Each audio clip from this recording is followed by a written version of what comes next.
chegou agora aí. Bom dia para todo mundo.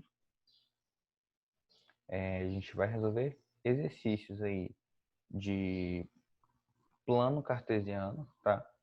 E a gente vai começar algumas questões que tiveram dúvidas. Foram as questões 1, questão 5 e questão 6. E qualquer dúvida que vocês tiverem aí ao longo da aula, vamos mandar aí no chat, tá bom?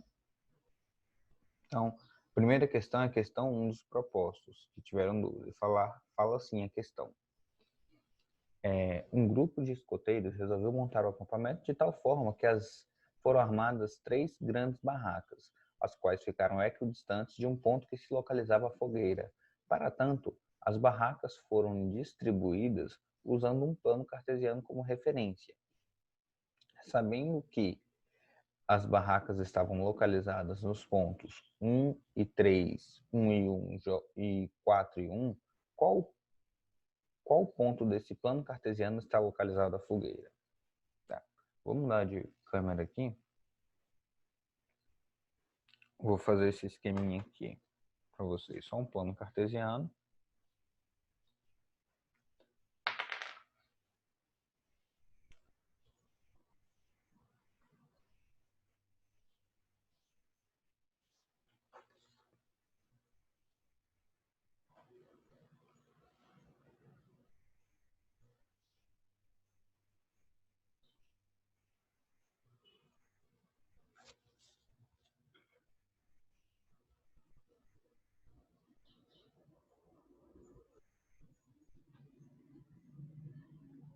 Beleza.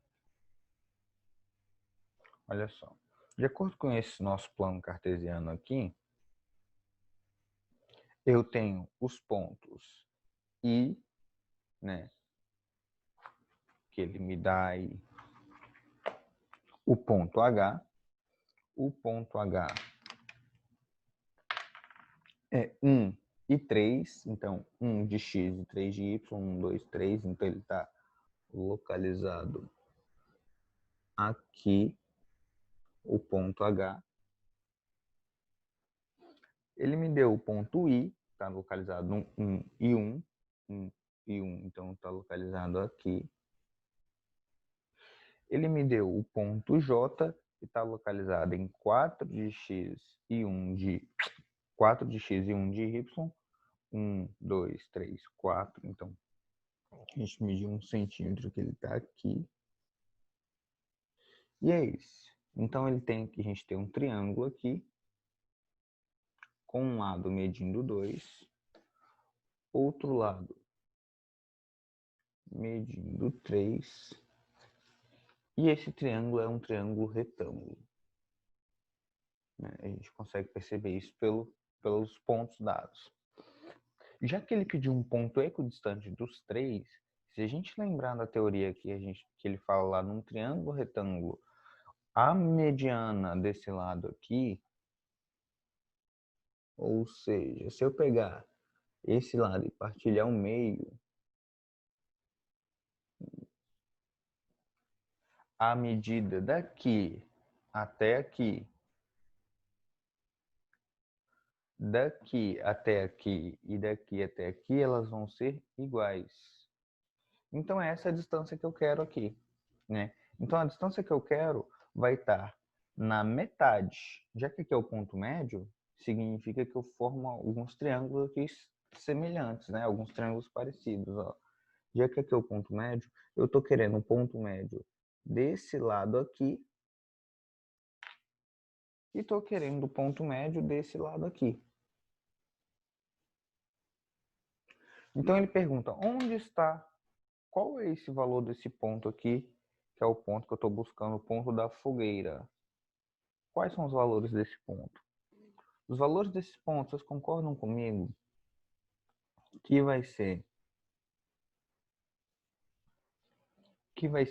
metade do comprimento desse lado e metade do comprimento desse lado, né? Então, ó, em Y, se eu tinha aqui em Y e aqui 3, metade entre 1 e 3 vai estar no 2. Então, em X, eu tenho aqui 1 e aqui 4. Metade desse comprimento aqui vai estar aqui, ó, em 2,5, né? 2,5. 2,5. Juan, como é que eu acho o ponto médio? É só eu somar 1 mais 4, que dá 5, e dividir por 2, que dá 2,5. Beleza, então esse ponto aqui vai ser 2,5 e 2. Tranquilo aí? Questão 1 do exercício proposto, página 31.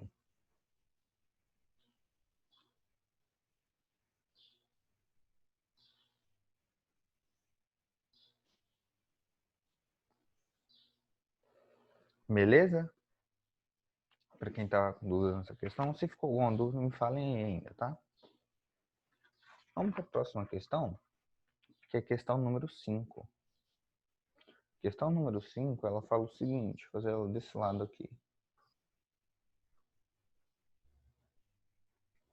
Questão número 5, ela fala o seguinte, está na próxima página, página 32. E ele fala o seguinte, ó.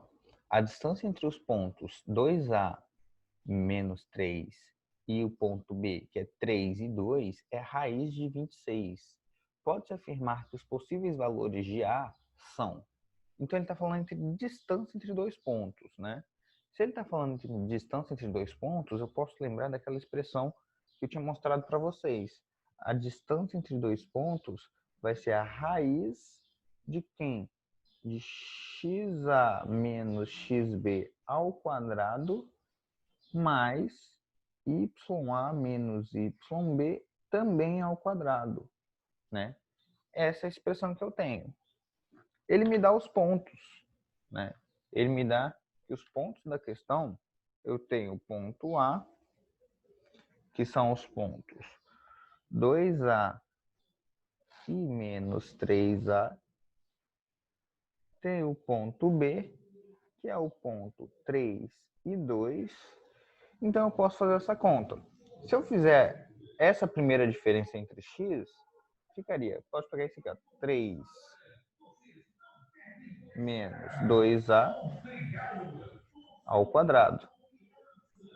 Se eu for pegar o segundo ponto, ficaria 2 menos 3A, ficaria 2 mais 3A ao quadrado. Certo? Então, eu estou falando que a distância entre dois pontos, que era a raiz de 26, é igual à raiz disso tudo aqui. Então, eu estou falando aqui que 26 é igual a isso aqui. O que eu preciso fazer é aplicar esse produto notável. Provavelmente eu vou achar uma equação de segundo grau e vou procurar meus valores aí, quais são eles. Aplicando o primeiro produto notável aqui, fica quadrado do primeiro, 2 vezes o primeiro vezes o segundo, mais o quadrado do segundo. Certo? Aplicando o produto notável no segundo, vai ficar quadrado do primeiro, mais 2 vezes o primeiro vezes o segundo,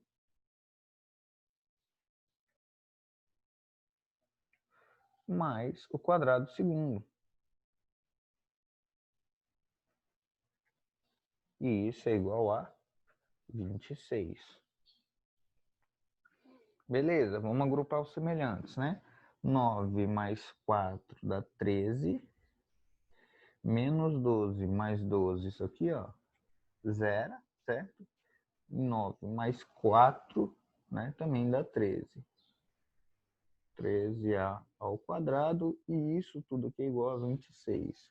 Olha que bonito. Então, 13 vai passar para lá subtraindo, então 13a ao quadrado vai ser igual a 13. Logo, o meu a vai ser igual a 1.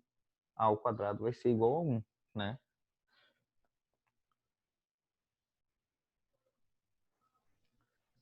Então, eu estou falando, já que meu a ao quadrado é igual a 1, eu estou falando que os dois valores possíveis para a é a igual a menos 1 ou a igual a 1. Belezinha aí? Então, se ele pediu distância entre dois pontos, eu tenho que aplicar essa regra para entender aí como que eu vou calcular a distância entre dois pontos.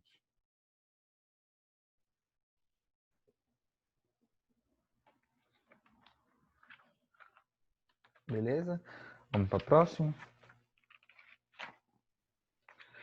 Próxima questão 6, né? Pediram aí. Gente, se tiver alguma dúvida aí ao longo da questão, me falem. Então, perguntaram, pode ser tanto positivo quanto negativo? Sim, pode ser tanto positivo quanto negativo. Não, a distância sempre vai ser positiva. Mas ele está falando, ó, esse valor de A aqui, ó, pode ser positivo ou negativo. Né? Porque se a gente pegar... Por que pode ser positivo ou negativo? Porque ele só vai estar simétrico. Né? Ele vai estar em outro quadrante só.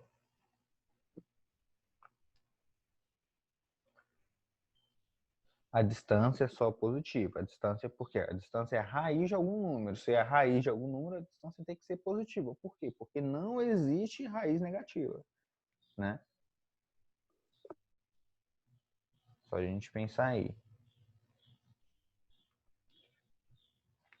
Questão 6. Questão 6. Ele fala assim. Seja que menos 1 e A, o ponto do terceiro quadrante, e o valor de A para que a distância do ponto P, que é A e 1, ao ponto Q, seja igual a 2. Tá. Então, vamos lá. Então, ele falou que ele tem aí o ponto Q. O ponto Q é o ponto menos 1 e A. E tem o ponto P. E o ponto P é A e 1. Ele falou que a distância entre esses pontos é igual a 2. E ele perguntou qual seria o valor de A para que essa distância fosse igual a 2. Então, o que eu faço? Aplico a mesma regra daqui de cima.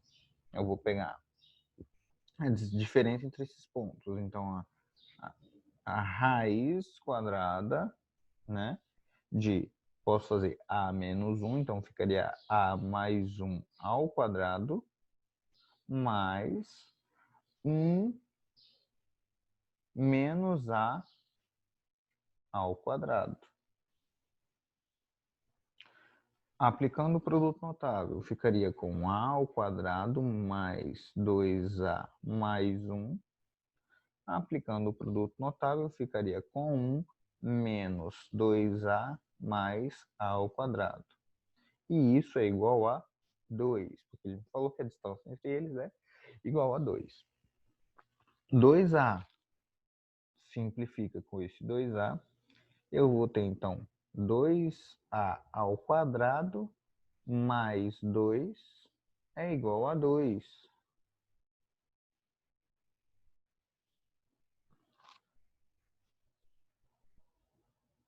Não é isso? Então, deixa eu ver se eu fiz certo. 2A ao quadrado. Então, 2A ao quadrado seria igual a 0. Então, A seria igual a 0, segundo nossas contas aqui. Deixa eu dar uma olhada lá. Ah, ele dá uma informação importante.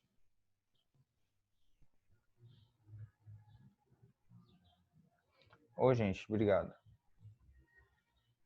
Perguntaram por que eu tirei a raiz. Eu tirei a raiz porque eu esqueci. Não era para eu ter tirado a raiz, não. Tá? Tem a raiz aqui. Logo, para tirar essa raiz aqui, eu poderia levar o quadrado dos dois lados. E levando ao quadrado dos dois lados, ficaria 4 do lado de cá. Né?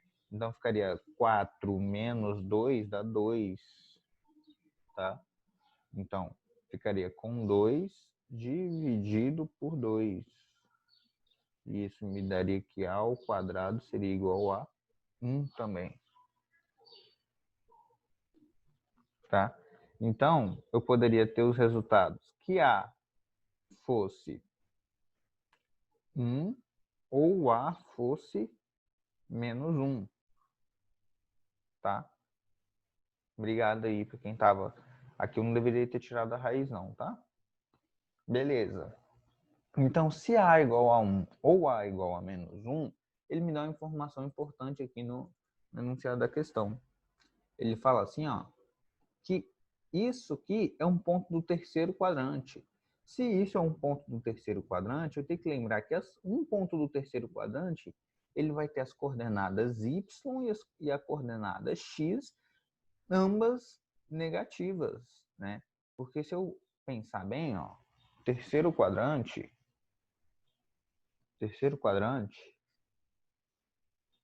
tá aqui. Então aqui eu tenho x negativo menos p e menos q, né? Se eu considerando aquele estudo que a gente fez na aula passada. Beleza? Então aqui o resultado dessa questão, a gente ficaria que A é menos 1. Beleza?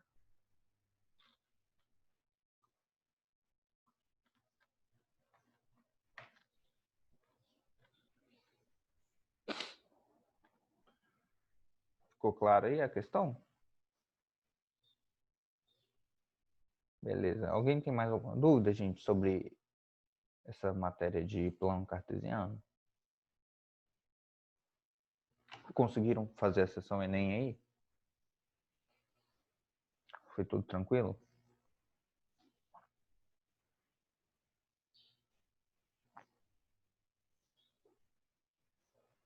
Então, beleza. Então, olha só.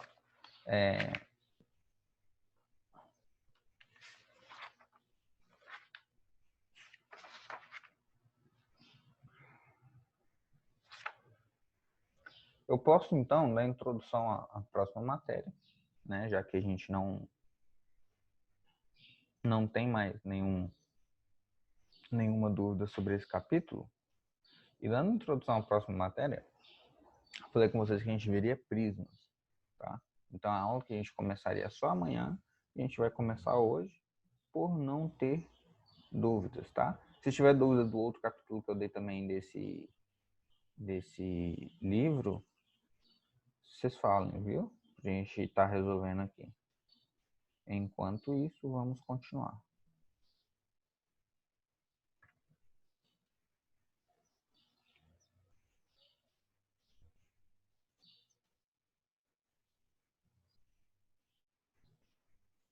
Deixa eu só abrir aqui e vamos começar.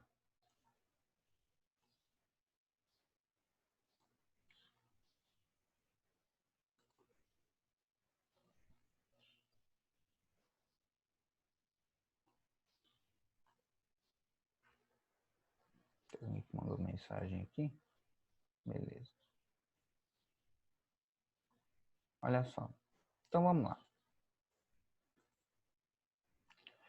Qual a definição que a gente tem para prisma? A gente já estudou polígonos regulares, né? Então, prisma, a gente pode considerar que todo prisma ele vai ter bases congruentes, bases paralelas, e esse prisma ele vai ser formado, essa base desse prisma ela vai ser um polígono.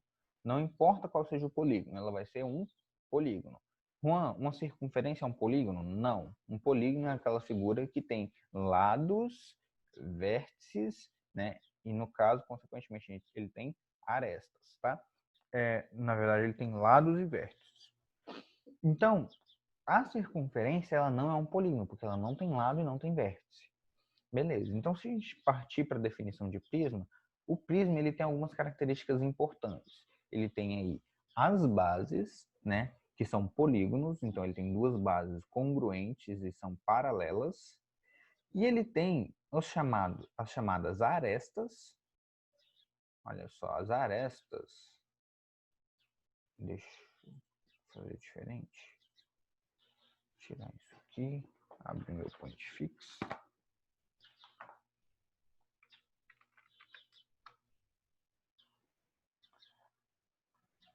As arestas, gente, são esses segmentos aqui, ó. As arestas são esses segmentos aqui. Então, esse segmento aqui são arestas. Então, essa aqui é a aresta da base, né? E essa aqui é uma aresta lateral. Essa região compreendida aqui, entre essas arestas, é o que a gente chama de face, tá? Essa região aqui, ó.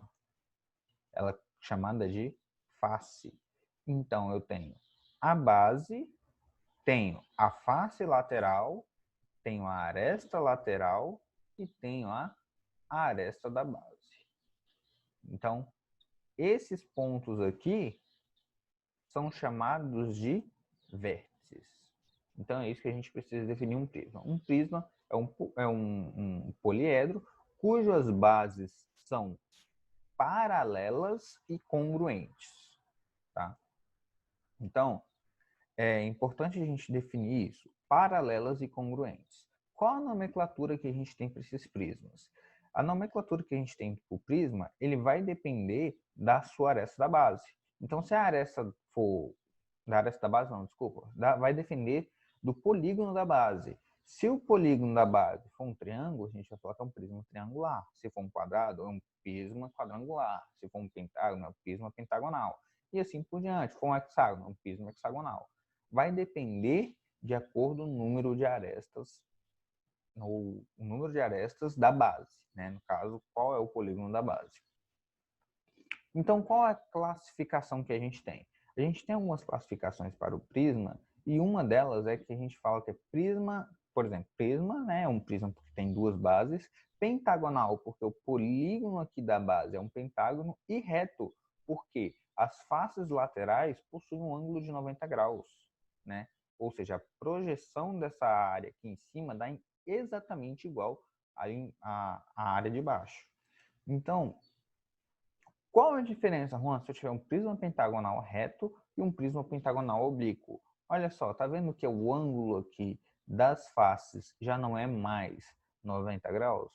Essa é a diferença. Você tem o prisma pentagonal reto, onde os ângulos entre as arestas da lateral e a base formam um ângulo de 90 graus, ou seja, elas são perpendiculares, e o prisma oblíquo, que não tem essa formação de ângulo de 90 graus. Né? E a gente tem uma característica importante nesse tipo de polígono, que são as seções. O que são seções? Se eu fizer um corte nesse prisma, qual figura que eu vou obter?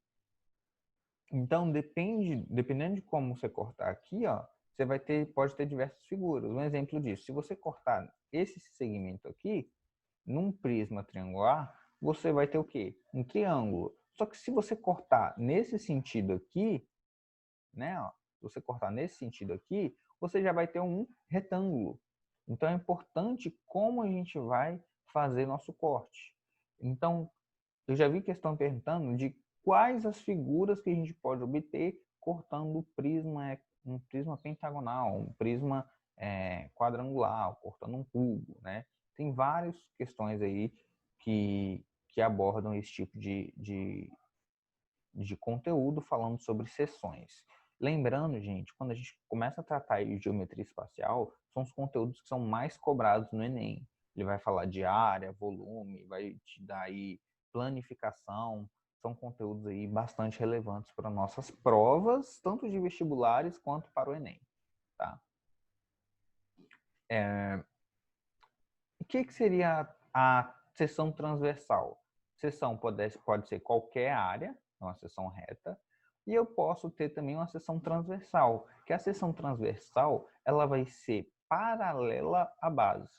Tá vendo aqui, ó? Então, a seção transversal seria uma seção paralela à base.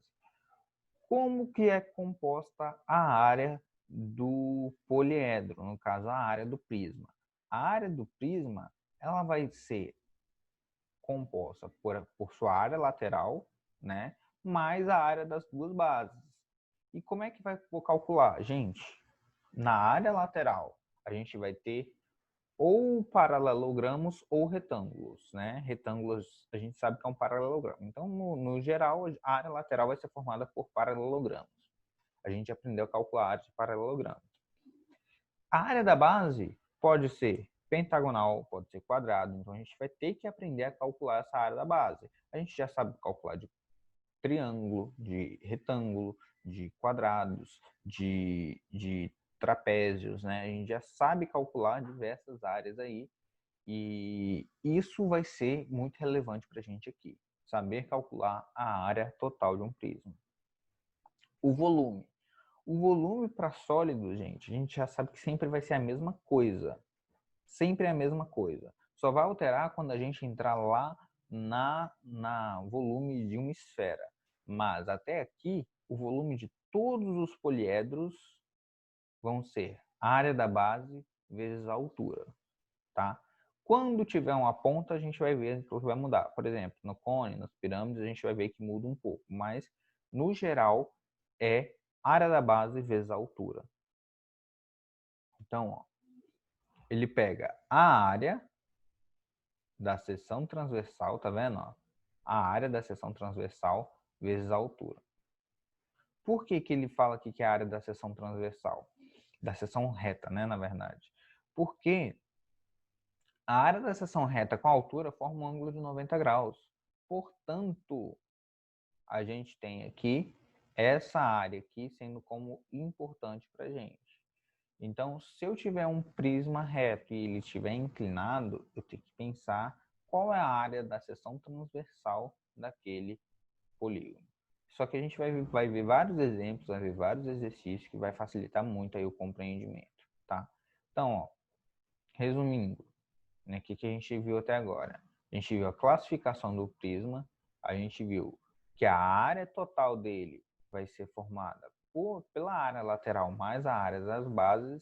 A gente viu que a gente tem prismas retos e prismas oblíquos e a área, o volume dele é calculado pela sua área da seção, ou pode ser chamada área da base, se esse prisma ele for reto, vezes a altura. Então, essa matéria cai bastante no Enem, tá? Todo o conteúdo aí que a gente vai ter de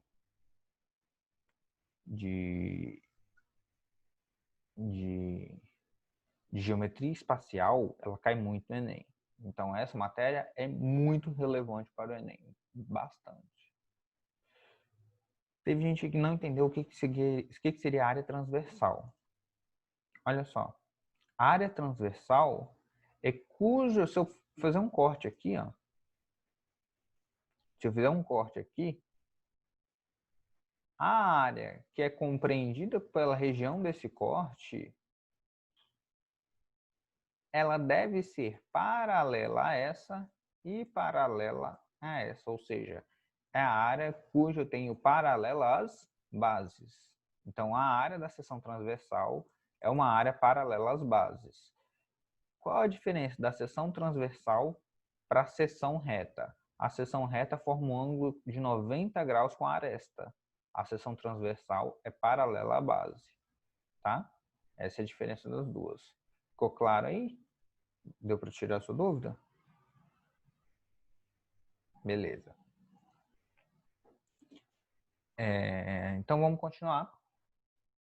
Então, como é que eu calculo o volume? Vai ser a área da seção transversal vezes a altura. Ou posso considerar que tem duas interpretações. A área da seção transversal vezes a aresta lateral ou a área da base vezes a altura, que vai ser basicamente a mesma coisa. Só que a seção transversal vai ser mais abrangente. Tá? Beleza. No geral, fica com a área da base vezes a altura. Paralelepípedo. Né? O paralelepípedo ele é uma figura onde a gente tem todos os lados paralelos, né, entre si. Se ele for oblíquo, significa que o ângulo com a base não é 90 graus. Né? A gente tem o paralelepípedo, que é o reto, que é o mais comum da gente encontrar. E o que é importante a gente perceber isso? Que a gente tem nesse paralelepípedo algumas informações a respeito das medidas, né? Porque a gente tem aqui retângulos, né, ou quadrados. Então, perguntando assim, então, nesse caso, sempre terá a seção transversal? Sim, sempre vai ter a seção transversal, por quê? Porque sempre você vai conseguir cortar o poliedro na medida paralela à base, tá? Sempre você vai conseguir fazer esse corte. Sempre vai existir essas duas áreas aqui, ó. Sempre vai existir a seção reta e a seção transversal. Pode ser que a seção reta seja a mesma da seção transversal. Quando eu tenho poliedros ou prismas retângulos, reto-retângulos, ou seja, que eles formam um ângulo de 90 graus, essas duas áreas vão ser iguais, tá? Olha só, uma medida importante que eu tenho aqui para o cálculo de prismas é a medida da diagonal. Se eu pegar aqui o meu paralelepípedo e fazer uma diagonal nele, eu vou ver que essa diagonal do prisma ela é formada por outra diagonal, a partir de outra diagonal. Por quê? Ele é formado pela diagonal da base e com a diagonal da base eu encontro a diagonal do prisma. Tá vendo? Então, se eu quisesse achar, no caso, a distância do ponto D ao ponto D', eu teria que fazer primeiro a distância do ponto B ao ponto D, que me daria essa diagonal aqui da base. Depois eu faria Pitágoras novamente para achar essa distância aqui, D, que é de B até D', tá? Então é muito importante a gente saber calcular aí. E logo, se eu consigo achar a partir do teorema de Pitágoras, eu poderia utilizar como? Utilizar uma simplificação, né? No caso seria, se eu pegar o produto desse lado diretamente com o lado A, que seria esse aqui que eu utilizo para achar essa figura, eu vou ter aí a medida da minha diagonal. Ou seja, se eu, o paralelepípedo ele tem três medidas importantes: largura, altura e profundidade, né? Se eu fizer a raiz quadrada desses três valores, eu acho a diagonal do paralelepípedo, né? No mais, vocês sabem fazer que, como é que eu calculo? Teorema de Pitágoras. No caso específico do paralelepípedo, como é que eu calculo as áreas, né? Olha só, se eu pegasse, nesse caso aqui, eu não tenho aqui A, B e aqui C. Se eu fizesse A vezes B, eu teria essa área aqui. Se eu multiplicasse por 2, eu teria essa área embaixo e essa área em cima. Se eu fizesse A vezes C, eu teria essa área aqui. Se eu multiplicasse por 2, eu teria essa área e essa área de trás. Se eu quisesse achar essa área lateral, eu faria B vezes C, né? E se eu multiplicasse por 2, eu acharia essa área e essa área aqui de trás. Beleza. Então, para calcular a área de um poliedro, né, no caso de um paralelepípedo, basta somar todas as suas áreas, né? No caso, ficaria 2 vezes A vezes B, 2 vezes A vezes C e 2 vezes B vezes C. Ele simplifica aqui para 2 vezes que multiplica AB mais AC mais BC, que na verdade, em termos práticos, é muito mais simples a gente calcular isso do que ficar decorando um monte de expressão, tá? O cálculo do volume, como é que é calculado no paralelepípedo reto?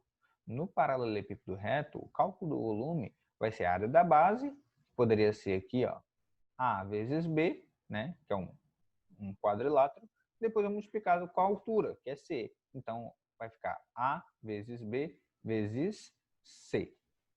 Estão perguntando, o bom de entender as fórmulas é não precisar decorar para o Enem, justamente isso, gente. Porque se você entende, né, como você chega nas fórmulas, sua carga mental, né, que a gente fala, pode dizer até de obesidade, vai ser muito menor, né? Essa obesidade mental sua vai ser muito menor, porque você precisa decorar menos coisas, né? Se você entende a base.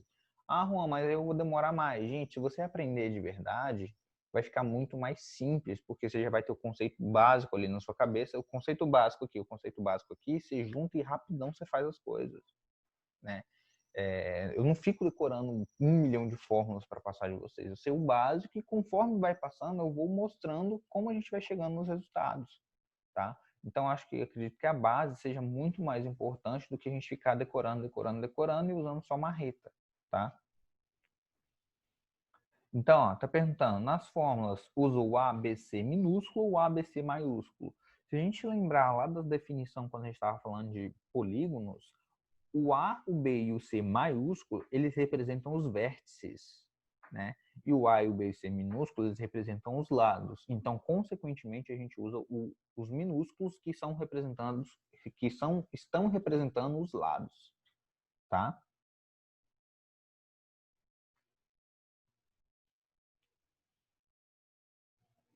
Olha só, a gente tem o paralelepípedo e a gente tem o cubo como importante também. Por que o cubo é importante? Porque todas essas medidas são iguais. No cubo a gente praticamente já decorou, né?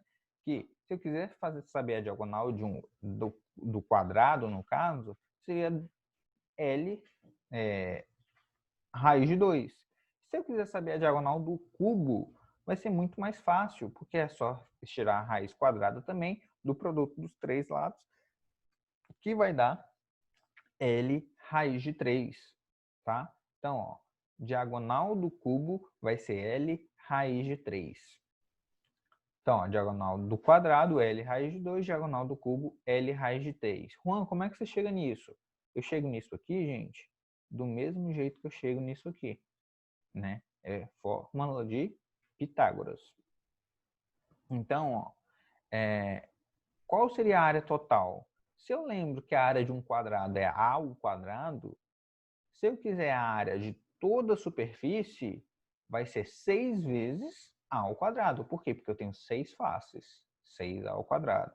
Se eu quiser o volume vai ser a área da base vezes a altura, né? Se a área da base é A ao quadrado e a altura é A, então o volume do meu cubo vai ser A ao cubo, A multiplicado 3 vezes. E essas são as expressões que a gente tem aí mais importantes quando a gente se trata de poliedros, no caso específico, prismas. Então a gente tem o cubo e o paralelepípedo. O que a gente precisa saber? Diagonais, área total e volume. Beleza? Então, na aula de amanhã eu posso fazer um resuminho com vocês. Deixa eu ver se dá tempo. Que horas são agora? 9h59. Acho que não vai dar para fazer um resuminho aqui. Dá para fazer só um exercício. Na aula de amanhã a gente faz um resuminho e a gente termina essa aula aqui fazendo exercícios. Olha só.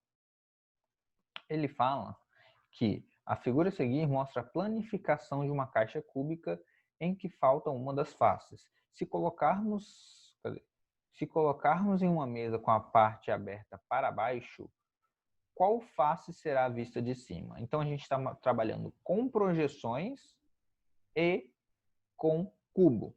E aí, me responda aí, quais vocês acham que seria a face voltada para cima?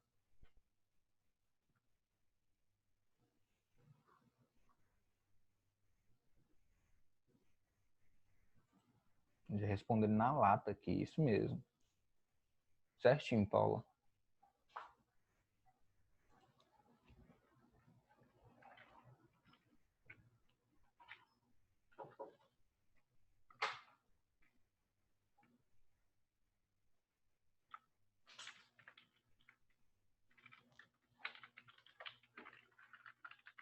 Isso aí, Felipe, isso aí, Bárbara, isso aí, Clara, certinho.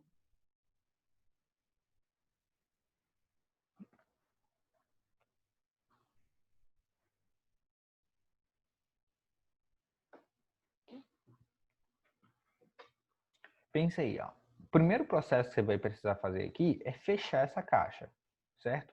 Se você quer fechar essa caixa, independente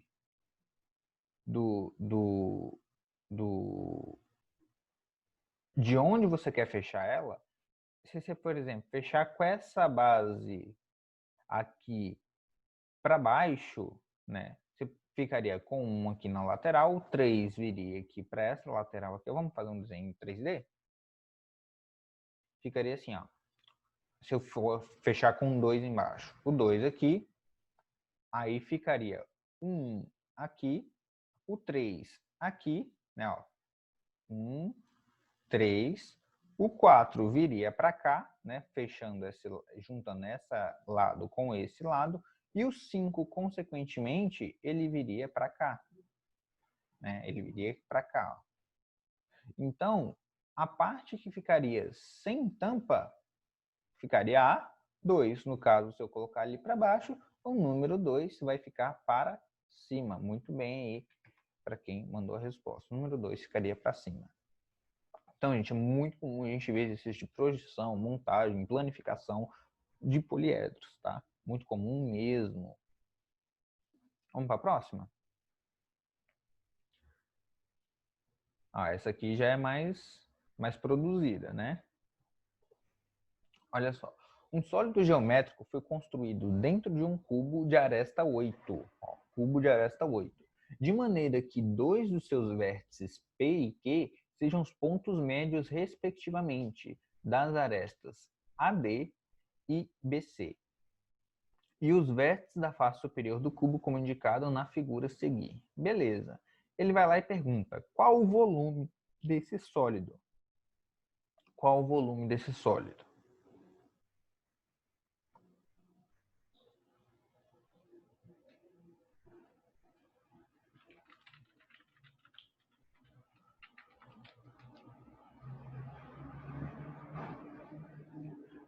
Beleza? Vou dar um tempinho aí para vocês fazerem e me dar a resposta aí.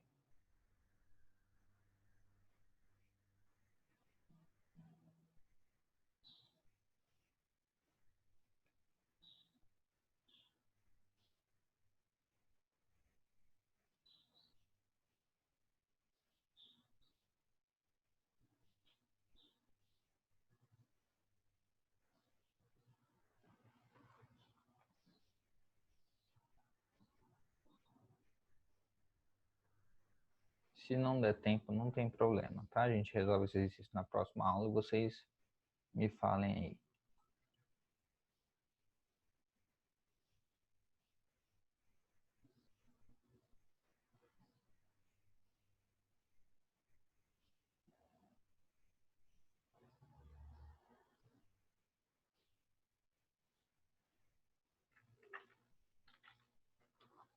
Isso aí, Felipe. Certinho.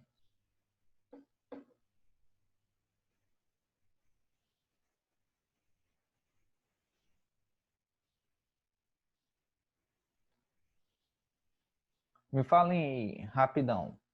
Qual é o tipo de prisma que a gente tem nessa figura aí? Isso aí, Davi. Certinho. Qual o tipo de prisma? Qual o nome do prisma que a gente tem nessa figura aqui? Que é, um caso completo de água. Isso aí. Isso aí, João. Certinho.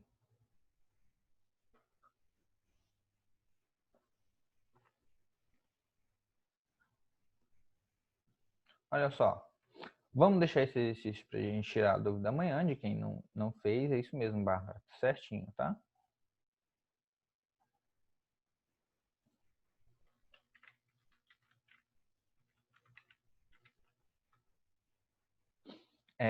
E a gente vai resolver esse exercício amanhã para tirar dúvidas, tá bom? Aí no início da aula a gente começa a fazer isso. Então, um beijão. Eu espero que tenham gostado da aula, ó, e até amanhã. Tá bom? A gente vai fazer essa questão aqui. Falou, gente!